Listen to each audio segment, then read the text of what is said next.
Nagsimula ang kwento nang pumasok ang isang grupo ng mga armadong individual sa isang gusali at sinimulang suriin ang paligid. Isa sa kanila ang nakapansin ng isang paggalaw.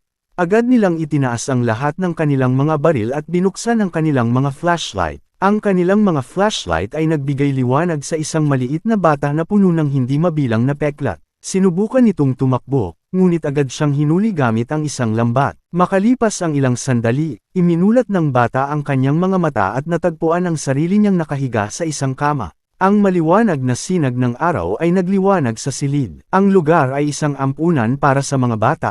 Pakiramdam niya ay ibang-iba ang lahat ng nasa lugar na ito, kumpara sa abandonadong lugar na dati niyang tinitirhan, ang makinis na sahig, ang malinis na damit, at ang pagkaing dumarating sa tamang oras. Ginugol niya ang karamihan ng kanyang oras sa isang burol, iniiwasan ang ibang bata. Subalit isang araw, isang grupo ng mga bata ang nakakita sa kanya at sinubukang yayain siyang maglaro. Subalit natakot siya, at sa halip ay napayuko siya tulad ng isang mailap na hayop, sumigaw ng malakas at natakot ang ibang bata. Biglang isang paru-paro ang pumagaspas malapit sa kanyang ulo, at agad siyang naakit at sinimulang makipaglaro dito. Isang pulang buhok na babae ang tahimik na nagmamasid sa kanya mula sa bintana. Lumingon siya sa isang dalagitang malapit sa kanya at tinanong kung hindi ba nakakapagsalita ang bata. Umiling ang dalagita at ipinaliwanag na hindi pa lang ito marunong. Idinagdag pa niya na pinaghihinalaan ng pangkat na sumagip sa kanya, na siguro ay pinalaki ang bata ng mga hayop. Ang pulang buhok na babae ay pabirong tinawag ang bata na Mowgli, na ipinagtaka ng dalagita. Tumawa ang pulang buhok na babae at sinabing marahil ay hindi na pamilyar ang mga kabataan ngayon sa kwentong iyon. Ipinaliwanag niya na ito ay isang kwento na umiiral bago pa dumating ang batang lalaki. Biglang isang kampana ang tumunog mula sa bubong ng isang bahay, at ang lahat ng mga bata ay nagtipon sa paligid ng isang babae. Ang batang lalaki ay nanood ng may pagtataka habang ang dalagita ay nagsimulang magbigay ng mga sulat sa mga bata. Biglang nakarinig siya ng tinig mula sa isang maliit na batang may pulang buhok, at ipinaliwanag sa kanya na iyon ay isang liham mula sa isang sponsor, isang taong minsan ay nagpapadala ng mga regalo. Tinanong siya nito kung mayroon ba siyang sponsor, subalit hindi sumagot ang bata.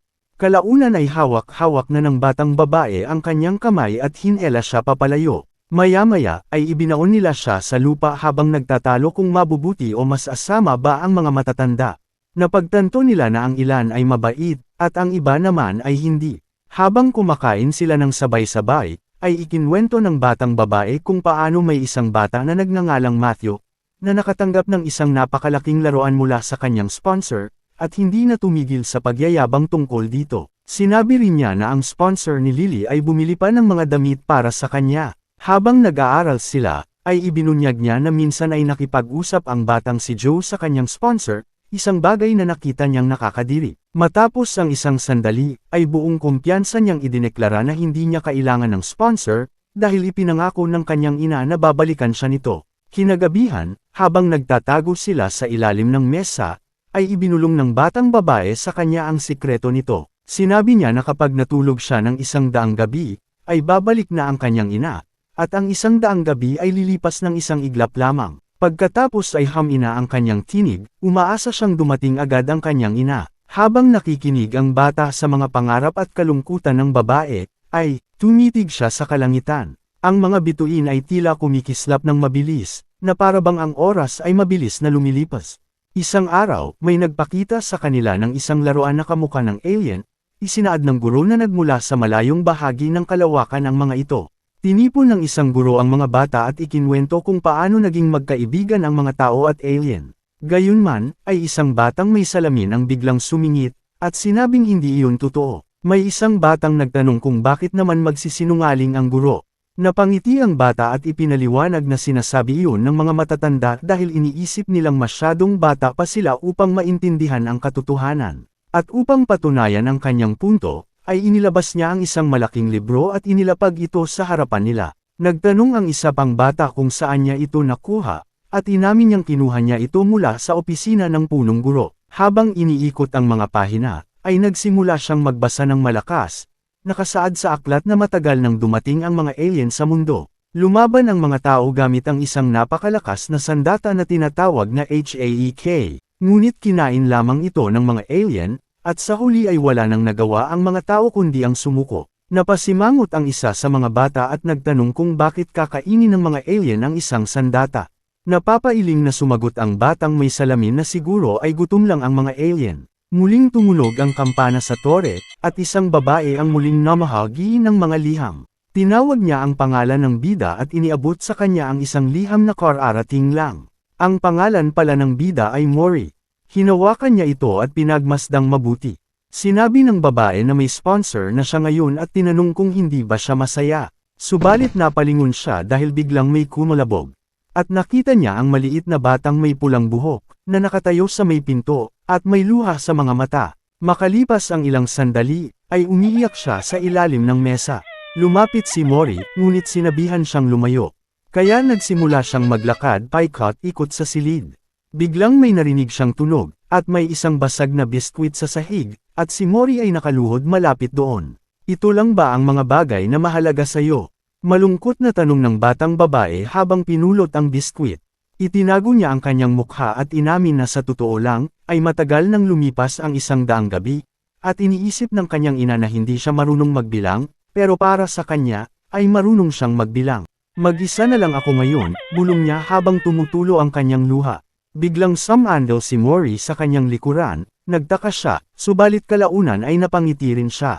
Kinuha niya ang biskwit at tinanong kung maaari niya itong kainin. Nang iwagayway niya ito sa harap ni Mori, na agad namang natutokso na kainin ito, ay bigla siyang natawa. At doon nagsimula ang kanilang pagkakaibigan. Maya-maya, napansin niya ang liham ni Mori at kinuha ito.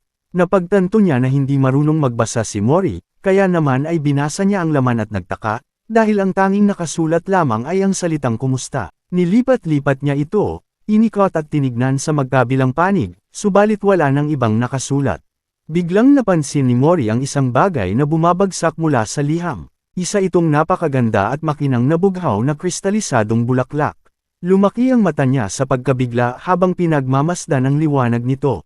Kinagabihan, ay hawak-hawak niya ang parehong bulaklak habang natutulog ang ibang bata sa paligid niya. Dahan-dahan niyang inilapit ito sa kanyang ilong at huminga ng malalim, nabighani siya sa kakaibang halimuyak nito.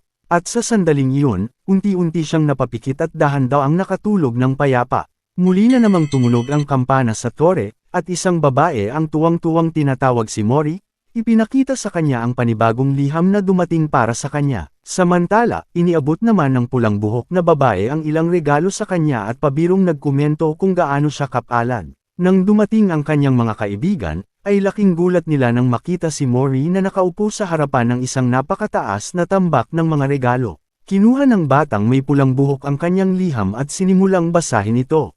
Ngunit napansin niyang ang pagkakasulat ay gamit pa rin ang mga simpleng salita, at tila magulo ang pagsulat ng nagpadala. Samantala, sabik na binubuksan ng ibang bata ang kanyang mga regalo. Isa sa mga ito ay isang manikang nagsasalita, habang ang iba naman ay isang kahon ng makukulay na krayola. Nag-usap-usap sila kung sino kaya ang sponsor ni Mori at kung bakit ito napakabukas palad. Isa ba itong mayamang tao, o baka naman may ibang dahilan? Habang nag-aalab ang makukulay na krayola sa liwanag ng araw, ay hindi maalis ni Mori ang kanyang tingin dito. Dahan-dahan niyang inabot ang isa at halos isubo ito, ngunit agad siyang pinigilan ng kanyang mga kaibigan. Sa halip, ay ipinakita ng batang may pulang buhok kung paano ito gamitin, at sa isang iglap, tila may kumislap sa isip ni Mori sa pagkagulat. At patuloy na lumipas ang panahon. Dumating ang isang mainit na araw, at naisipan ng mga bata na tumulong sa paglalaba. Masigasig nilang itinaas ang kanilang mga pantalon at ginamit ang kanilang maliliit na paa upang linisin ang mga damit, na para bang isa itong laro. Habang pinagmamasdan sila, ay nagtaka ang batang may pulang buhok kung ano ang masaya sa ginagawa nila. Habang pinipisa ni Mori ang mga damit gamit ang kanyang mga paa, ay biglang lumitaw ang maliliit na makukulay na bula sa tubig. Napangiti siya sa gulat at kasiyahan, at sa unang pagkakataon, ay halos mamula sa tuwa ang kanyang mukha. Binalaan siya ng batang babae na baka madulas siya, hanggang sa may isang tumawag sa batang may pulang buhok, narinig niyang may tumatawag sa kanyang pangalan.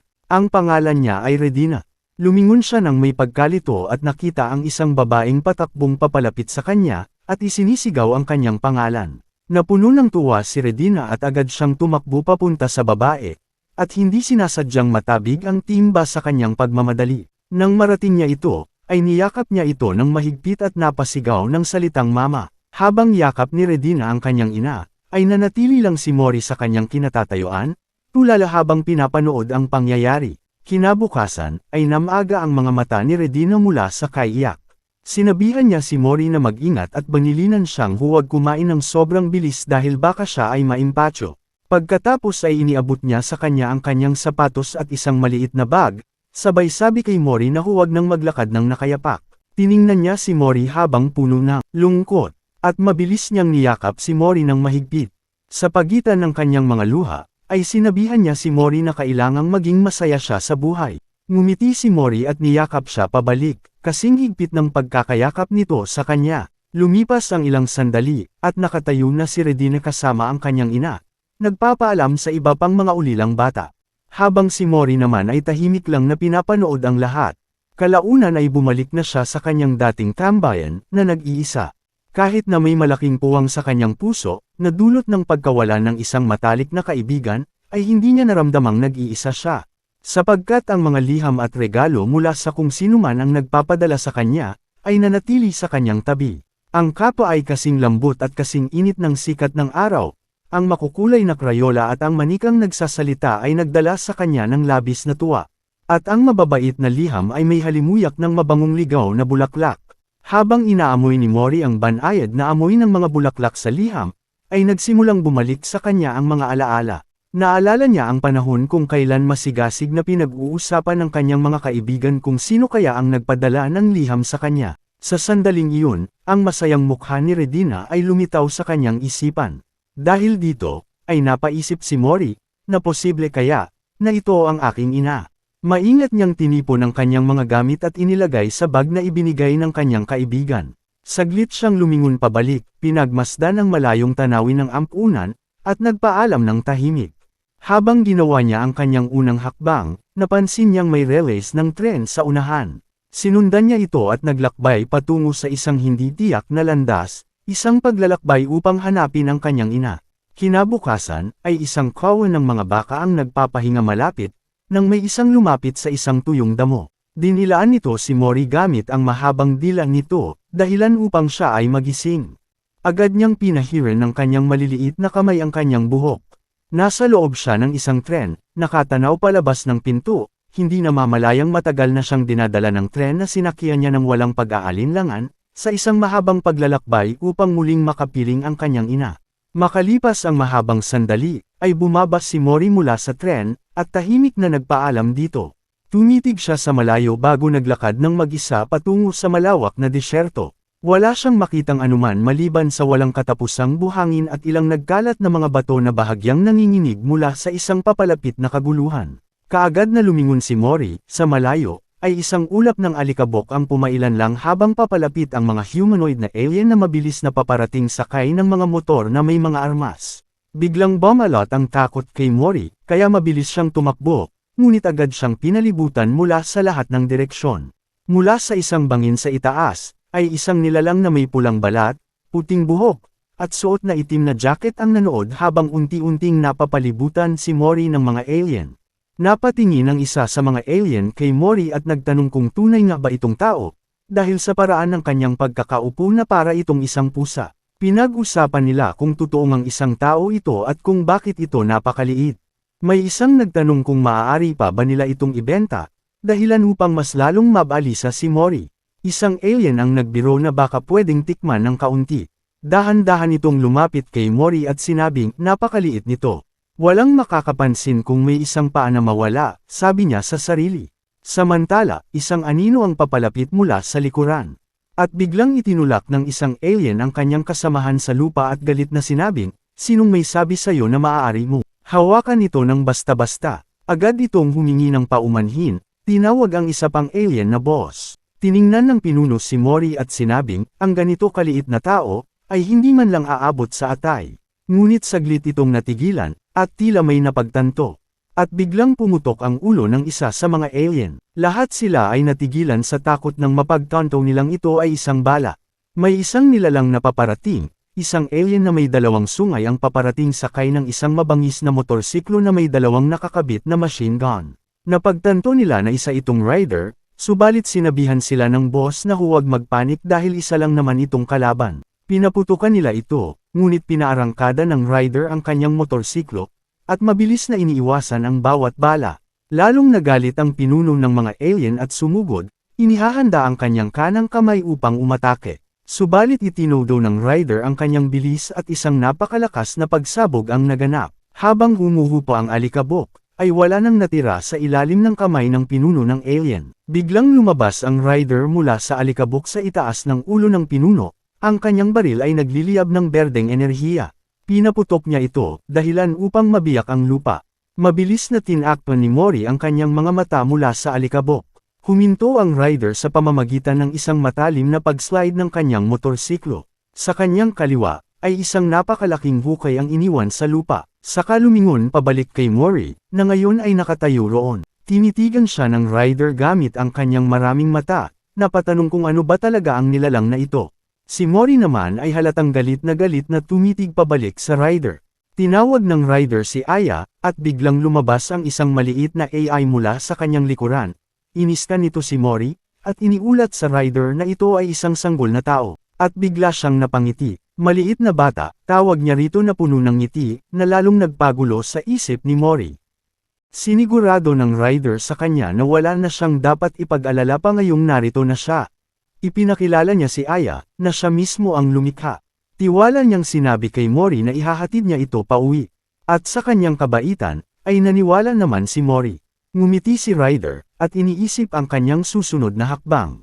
Habang naglalakad si Mori kasunod ni Ryder, patuloy na naglalaro sa isip ng alien kung ano ang gagawin sa bata. Alam niyang ang pagkain ng tao ay hindi labag sa batas, ngunit itinuturing itong isang bawal na kaugalian. Bukod pa rito, hindi naman masyadong makarni ang batang ito, baka malambot, pero masyadong maliit. Siguro ay makakakuha sila ng 300 para dito kung ibebenta nila, na hindi na rin masama kung iisipin. Napaisip siya kung dapat nilang ipagbili ito ng buhay, kung saan baka may mga kakaibang nilalang na maaaring gawin ito bilang isang laruan. Ngunit habang tinitingnan niya ang bata, ay napansin niyang mukhang madami ito, subalit maganda ang kalidad ng kanyang kapa. Isang ideya ang pumasok sa kanyang isipan, na baka mas mataas ang halaga ng kapo kung ipapasa sa isang auction. Biglang napunta ang tingin ng rider sa isang simbolong nakaukit sa likod ng kapa ni Mori. Maliit na bata, bigla niyang sinabi, "Hintay ka lang saglit. May titingnan lang ako." Ngunit sa sandaling mapagmasdan niya ang simbolo, ay nawala ang kulay sa kanyang muka. Isang malamig na pawis ang damaloy sa kanyang noo, at sa sumunod na sandali, ay tumawa siya ng malakas. "Ha? Anong oras na pala? Kailangan ko nang umuwi," wika niya. Lumingon siya pabalik kay Mori na may kakaibang ngiti sa labi. "Pasensya na, aniya, masyado lang akong naabala." Pagkatapos ay walang sabi-sabi siyang tumalon pabalik sa kanyang motorsiklo. "Kaya mo namang bumalik ng mag-isa diba?" tanong niya sa bata. At sa isang iglap, ay pinaarangkada niya ang kanyang sasakyan at mabilis na nawala sa alikabok. Ilang metro na ang layo ng rider mula kay Mori. Lumilingon-lingon siya, tinitiyak kung may nakasunod sa kanya. Muli niyang naalala ang simbolo at napailing. "Malas," bulong niya, "halos sinira ko ang sarili kong buhay." Sa tabi niya, ay sumingit ang tinig ng kanyang AI na si Aya. "So, duwag ka pala," wika nito. Galit na bumaling si Ryder kay Aya, "Tumahimik ka nga," sigaw niya. Habang nagrereklamo siya, ay biglang natuyo ang kanyang lalamunan. Sa hindi niya maipaliwanag na dahilan, ay may biglang lumitaw sa harap niya at ibinagay sa kanya ang isang bote ng tubig. "Salamat," sabi niya nang hindi man lang tumitingin. Ngunit bago niya ito mainom, ay bigla siyang natigilan, napalunok siya, at isang matinding pagkabahala ang bumalot sa kanya at tiningnan kung sino ang nag-abot nito. At napasigaw siya sa gulat nang makita si Mori na nakasabit sa gilid ng motorsiklo. Napatalo ng rider mula sa kanyang motorsiklo, hindi makapaniwala. "Paano ka nakarating dito?" sigaw niya. Hindi sumagot si Mori, at simpleng nakasabit lang roon, tila walang iniintinding problema, na mas lalong nagpagalit sa rider. Agad niyang hinawakan si Mori at sinubukang itulak ito pababa mula sa motorsiklo. Ngunit sa parehong sandali, ay isang maliit na bato ang gamulong sa kanilang daraanan. At sa isang iglap, ay tumilapon silang dalawa sa ere. Makalipas ang ilang sandali, ay unti-unting nagkamalay si rider. Napahawak siya sa kanyang ulo, dama ang matinding sakit. Napansin niyang may kung anong nakabalot sa kanyang katawan, pinulot niya ito at napagtantong mga liham pala ang mga iyon. Biglang lumitaw si Mori sa harapan niya, nakadilat ng malaki ang mga mata, na lubhang ikinagulat ni Ryder. Sa wakas ay gising ka na rin, sigaw ni Aya. Ipinaliwanag niyang nag-aalala sila na maaaring bumaba ang temperatura ng katawan ni Ryder, kaya naman ay tinakpan siya ni Mori ng kung ano-anong bagay at nagsindi din si Aya ng apoy. Bagamat gulat pa rin, ay nagpasalamat si Ryder sa kanilang dalawa. Sinabi ni Aya na kailangan niyang uminom upang mahimasmasan, kaya kahit wala pa sa sarili, ay naisip ni Ryder na uminom muna ng tubig. Agad namang nagmamadaling tumakbo si Mori at bumalik dala ang isang bote ng tubig. Ngunit sa hindi inaasahang pangyayari, ay isang nakangiting bato ang biglang napadpad sa kanyang daanan, dahilan upang matapan ang buong laman ng bote sa mukha ni Ryder. Natulala at hindi makapaniwala si Ryder sa nangyari. Napagtanto ni Mori ang kanyang pagkakamali at kaagad na naghanap sa kanyang maliit na bag ng kung anong pwedeng ipampunas. Samantala, tahimik siyang pinagmamasdan ni Ryder. Sa gitna ng paghahalungkat ni Mori, ay may isang bagay ang umagaw sa atensyon ni Ryder, ang simbolo. At biglang naging malinaw ang lahat ng kanyang pagdududa. Ang patch, isa sa 7 daliri ng simula at wakas ng sansinukob. Tanging ang tunay na may-ari ng patch, o ang mga personal nilang pinahihintulutan, ang maaaring magdala ng simbolong ito. Ang pagbabante sa isang taong may ganitong tatak ay kasansayad ng pagpapakamatay. Nakaramdam ng matinding pangamba si Ryder. Agad niyang tinapa ang kanyang lalamunan, tila tiniyak kung buo pa ito. Ngunit sa kabila ng kanyang takot, ay napagtanto niya ang isang bagay. Kung ang isang tila may kakulangan sa pag-iisip na bata ay may simbolo sa halos lahat ng kanyang gamit, may mahalagang papel na gawa sa mamahaling materyales, at may mga sulat na punong-puno ng pagmamahal, ay iisa lamang ang kahulugan nito. Na kung may hatid niya ng ligtas ang batang ito, ay siguradong may gantimpala siyang matatanggap. Habang iniisip ito, ay sinabi ni Aya na paubos na ang kanyang baterya. Sinabihan ni Ryder si Mori na magpahinga na muna. Habang naglalaho ang kanyang motorsiklo, sinuri ni Ryder ang kanyang baril. Samantala, isang butiki ang tahimik na pinagmamasdan sila. Sinabi ni Ryder na bihira na lang ang mabait at matulunging taong tulad niya sa mundong ito. Makalipas ang ilang oras, ay natagpuan ng butiki ang kanyang kapareha. Samantala, ay patuloy pa ring nagbubunyi si Ryder sa sarili na siya lang talaga ang nakakaalam ng daanan. Ngunit sa di kalayuan, ay isang pamilya ng butiki ang nagluluksa. Sinubukan ni Ryder na makipag-usap kay Mori, ngunit napansin niyang may kung anong kinahuhumalingan ang bata sa malayo. Hoy, may lakas kang hindi makinig habang nagsasalita ako ha, inis niyang sabi. Subalit natigilan si Ryder, nang makita niya si Mori na kumakain ng isang kakaibang insekto. Nawala ang kulay ni Ryder sa pagkabigla at kaagad niyang sinubukang ipalura kay Mori ang kinain nito.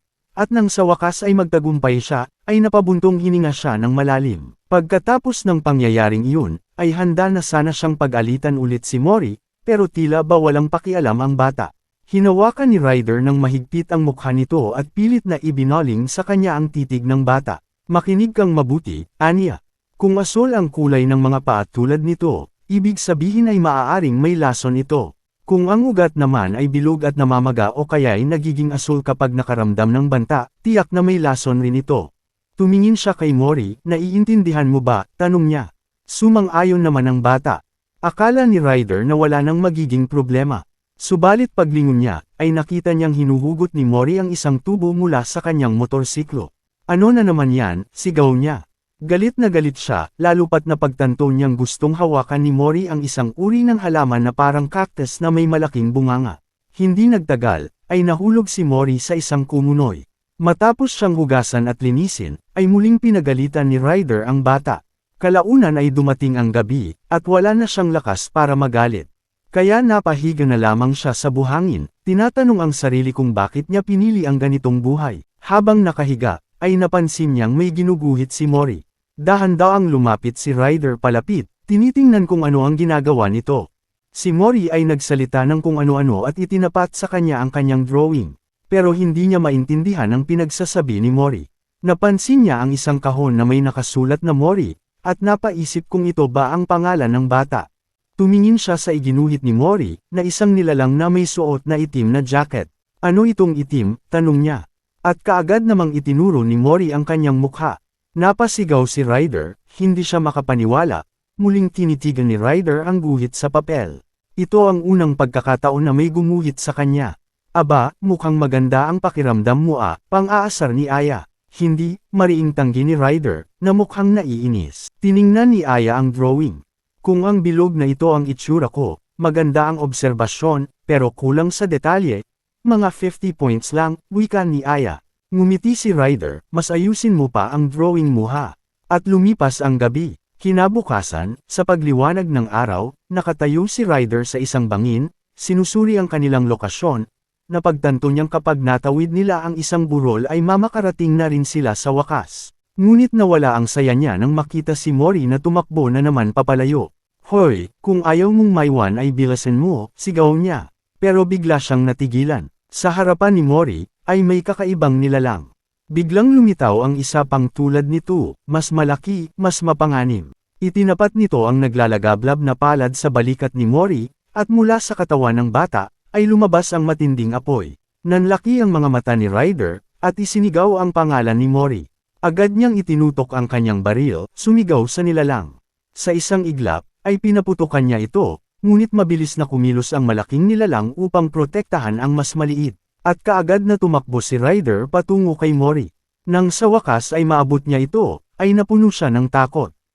Ang apoy ay bumabalot kay Mori, sa loob ng ilang segundo, ay natakot siyang baka maging uling na lamang si Mori. Subalit, sa harapan niya, ang kapwa ni Mori ay biglang pumagaspas. Sa kabila ng kanilang mga takot, ay isa-isang nawala ang apoy, na para bang nilamon ng hangin. Sa ilalim ng kapwa ni Mori ay, bumungad ang isang madilim na kawalan, at nang tuluyang mawala ang apoy, ay bumagsak si Mori sa lupa. Napako sa kinatatayuan sina Ryder at ang nilalang. Lumapit si Ryder sa tabi ni Mori, nag-aalalang sinuri ang bata, at nang mapansin niyang walang sugat ang katawan ni Mori, ay gumaan ang kanyang pakiramdam. Mabilis niyang ibinalik ang tingin sa nilalang. Galit na itinapat ang kanyang baril at nagsimulang sumigaw. Gumalaw ang malaking nilalang upang protektahan ang mas maliit, at nagsimula ring sumagot, ngunit hindi ito naintindihan ni Ryder. Huwag ka nang magkunwari na ikaw ang biktima, sigaw ni Ryder, halos ginawa mong panggatong ang bata. Ano, sumigaw muli si Ryder.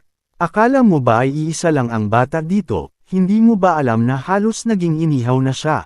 Ngunit bago pa tumagal ang pagtatalo nila, ay isang malamig na presensya ang dahan-daang lumapit. Biglang lumindol, Ryder, sigaw ni Aya, may paparating mula sa ilalim, at sa isang iglap, ay isang dambuhalang alien ang lumitaw mula sa ilalim ng lupa.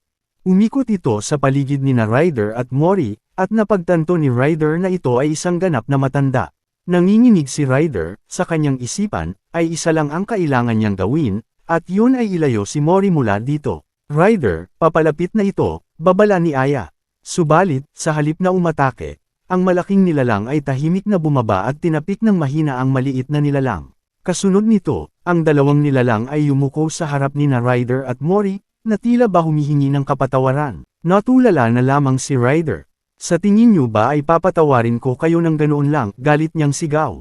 Lumapit ang maliit na nilalang kay Mori at iniabot ang isang makinang na bato. Namangha si Mori, at kaagad siyang sumiksik sa kanyang bag, naghahanap ng isang bagay, at inilabas ang isang balahibo. Ibinigay niya ito bilang kapalit. Sa sandaling iyon, ay nagningning ang mata ng maliit na nilalang. Sa tuwa, ay nagsimula silang umikot-ikot sa paligid ng nalilitong si Ryder. Sa huli, ay umalis na ang mga nilalang, sakay ng dambuhala, habang ang maliit na dilaw na nilalang naman ay masayang lumingon kay Mori. Tahimik namang tiningnan ni Ryder ang bata. Hawak pa rin ni Mori ng mahigpit ang kanyang kapa, at sa huli, ay sinabi ni Ryder, na nabuhay si Mori dahil sa tulong ng kapa. Napagtanto niya na ito ay isang mahiwagang bagay na may mahusay na proteksyon at malamang ay may kakayahan ding mag-regulate ng temperatura. Sinabi ni Ryder kay Mori na dapat siyang magpasalamat sa kung sino man ang nagbigay nito sa kanya. Sa tuwa, ay muling nagsimulang umikot si Mori sa paligid niya. Pagsapit ng gabi, natulog sila sa lupa malapit sa apoy. Habang nakatitig si Ryder sa nagliliyab na apoy, ay bumalik sa kanyang isipan ang isang sandali. Tinawag niya si Aya at iniutos na ipakita ang datos tungkol sa mga tao. Sa isang iglap, ay isang digital na screen ang kumislap sa harap niya, at sinabi ni Aya na ito lamang ang impormasyong meron sila. Napagtanto ni Ryder na dapat na may inaang batang ito. Nalilito si Aya, kaya ipinaliwanag ni Ryder, na di tulad nila na naghahati, ang mga tao ay nagpaparami. Noong unang panahon, nang umalis sandali ang mga pinuno ng daigdig upang magtungo sa kalawakan at bumalik makalipas ang ilang panahon, ay maraming ng bagong anyo ng buhay ang lumitaw. Isa sa kanila ang isang nilalang na pinapatakbo ng matinding kasakiman at marahas na agresyon, ang mga tao. Pinaniwala nila ang kanilang sarili na ang lahat, mula sa isang dahon ng damusa, ilalim ng kanilang mga paa, hanggang sa kapwa nila tao, ay pag-aari nila. Ngunit sa paglipas ng panahon, ay unti-unting nabawasan ang kanilang bilang hanggang sa tuluyan silang naglaho. Sa kinalabasan ng lahat ng ito, palagay niya ay hindi gaanong mahalaga sa makapangyarihan ang kanilang mga supling. Lumingon siya kay Mori na payapang natutulog. Lumapit siya at pinagmasdan ang maliliit nitong kamay. Sa hindi inaasahan, ay hinawakan ni Mori ang hinlalaki niya at bahagyang nginitian si Ryder sa kanyang pagkakatulog. Dahilan upang mabighani siya. Bahagya niyang tinusok ang pisngi ni Mori. Biglang lumayo ang bata, ngunit hindi pa rin nagising. Sa kabila ng lahat ng nangyari ngayong araw, ay napangiti si Ryder. Samantala, sa ibang lugar, ay may isang nagsabi, ang buong kagubatan sa paligid ng silungan ay nakabiodetect, kaya imposibleng hindi natin ito makita. Maliban na lang kung, dahil iyon sa kapa, saad ng isang alien na may 4 na mata. Hahanapin ko ito, anuman ang mangyari. Samantala, ay walang kamalay-malay si Ryder sa paparating na panganib, patuloy siyang naglalaro kay Mori. Kinabukasan, nakahiga pa rin si Mori nang unti-unting damilat ang kanyang mga mata. Nagising siya sa isang makulay na parang, dahan-dahan siyang tumayo at tumingin sa paligid, nanlaki ang kanyang mga mata sa napakagandang paligid. Ngunit nang kumurap siya, ay muling bumukas ang kanyang mga mata. Isa lang pala itong panaginip. Sa katotohanan, ay kasama pa rin niya si Ryder, sakay sa kanyang motorsiklo. Itinuro ni Ryder ang tanawin sa unahan. Tingnan mo, aniya, ito ang lungsod. Napatigil si Mori at tumangala. Biglang pumailan lang ang isang malakas na hiyaw, at agad silang napalingon, may mga alien na tila naakit kay Mori. Pinalibutan siya ng mga ito. Nagbigay sila ng papuri, katulad ng, ang cute mo, ang liit-liit mo. Ngunit lalo lamang siyang kinabahan. Kaya mabilis siyang hinayla ni Ryder palayo. Alam niyo ba kung magkano yan, sigaw niya. Kung gusto niyong makita siya, magbayad kayo. Sa takot, ay nagsialisan ang mga alien. Bumantong hininga si Ryder, napagtanto niyang masyadong napapansin si Mori. Habang naglalakad sila sa isang lugar na puno ng kakaibang mga nilalang, ay lumapit ang isa at nagtanong, ikaw ba ang may-ari ng batang ito, pwede ba namin siyang hawakan? Sa di kalayuan, ay may isang alien na may dilaw na buhok at 2 sungay. Tinawag siya ni Ryder sa pangalang Valentine. Nagtaka si Valentine, kailan mo pa naisip ang magpalaki ng tao, tanong niya. Baka may balak kang gawin ha, dagdag pa niya. Subalit sumagot si Ryder na wala siyang balak na kainin si Mori. Natawa na lamang si Valentine, wala nang kumakain ng tao ngayon, napaka-barbaric noon, saad niya. Ipinakita ni Ryder ang isa sa mga liham ni Mori, at nanlaki ang mata ni Valentine. Naaalala ni Valentine na nakita na niya ito noon, marahil sa isang palitan sa lungsod. Nang tanungin ni Ryder kung dito ang kanilang tahanan, ay tumungo si Valentine. Tingnan mo ang buhok niya, aniya. Itim, yung taong nandito dati ay may itim ding buhok. Bakit sila pumunta rito? Tanong ni Ryder. Sumagot si Valentine na may dahilan sila. Habang bumibili ng pyesa para sa kanyang bisikleta, ay nakipagtawaran si Ryder. Habang sina Mori at Aya naman ay naglalaro. Sa huli, inalok ni Valentine ang presyong 42, hindi na ako bababa dyan, saad niya. Inilabas ni Ryder ang kanyang mga gamit. Nagmungkahi si Aya na ibenta ang baterya na may 70% na charge. Subalit tumutol si Ryder. Sinabi ni Aya, edi yung mga gamit na lang ni Mori.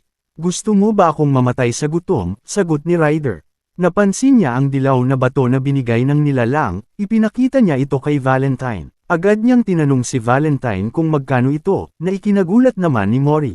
Agad itong kinilala ni Valentine bilang isang Thomas Stone. Bigla itong binasag ni Valentine sa mesa, kaya naman nagngit-ngit si Mori sa galit at sinubukang sugurin siya, pero hinawakan siya ni Ryder. Huminahon ka, sabi ni Valentine, tingnan niyo ng mabuti. Sa harap nila, ay nagsimulang gumalaw ang pira-pirasong bato. Nanlaki ang mata ni Ryder. Ipinaliwanag ni Valentine na sumisipsip ito ng liwanag, kaya nagliliwanag ito tuwing gabi. Tingin mo ba mahalaga to? Tanong ni Ryder. Subalit sumagot si Valentine na sobrang dami na nito ngayon at halos wala na itong halaga. Habang hinahayaan ni Ryder na bumagsak ang bato, ay sinubukang suluan ito ni Mori. Subalit gamulong ito palayo. Sinundan niya ito, lumulusot sa pagitan ng masisikip na pangkat ng mga alien. Pag-abot niya sa bato, ay isang kakaibang itim na kamay ang sumabay sa pagkuha nito. Nagtaas ng tingin si Mori, at sa harap niya ay isang hindi pangkaraniwang alien ang nakatayo. May 4 na kamay at isang nakakatakot na aura. Tumingin ito pababa kay Mori at bumigkas sa malamig na tinig na napaka-cute mo. Unti-unti itong lumapit sa kanya, kaya biglang tumakbo si Mori. Ngunit sa isang iglap, ay hinablot siya ng alien. Hinayla siya nito sa loob ng kakaibang espasyo sa ilalim ng kanyang damit. Sa loob ng madilim na espasyo, ay desperadong sumigaw ng tulong si Mori. Ngunit walang nakaririnig sa kanya. Samantala, habang abala sa pakikipag-usap si Ryder kay Valentine, ay napansin niyang wala na si Mori. Biglang may bumangon na masamang pakiramdam sa kanya, kaya nagsimula siyang lumingon, at napansin niya ang isang alien na tahimik na lumalayo na parang ayaw magpahalata. Nang magtama ang kanilang tingin, ay mukhang kinakabahan ng alien, na lalong nagpatindi ng hinala ni Ryder. At mabilis siyang sumunod, "Tumigil ka," sigaw niya. Ngunit sumingit sa siksikan ng alien, pilit na nakikihalo sa karamihan, subalit hindi nagpatinag si Ryder. Hinabol niya ito habang iniutos kay Aya na eskan ang paligid. Maya-maya ay biglang tumalo ng alien mula sa tulay. Nagmadaling lumapit si Ryder at sumilip pababa, ligtas na bumagsak ang alien sa isa pang tulay sa ibaba at muling tumingin ito kay Ryder. Tinanong niya si Aya kung ano ang nahanap nito. Sumagot si Aya na may isang buhay na organismo, ang temperatura ay 36.8 degrees Celsius, na nasa loob ng bulsa ng alien. Nanlilisik sa galit si Ryder, "Kailangan ko siyang maunahan."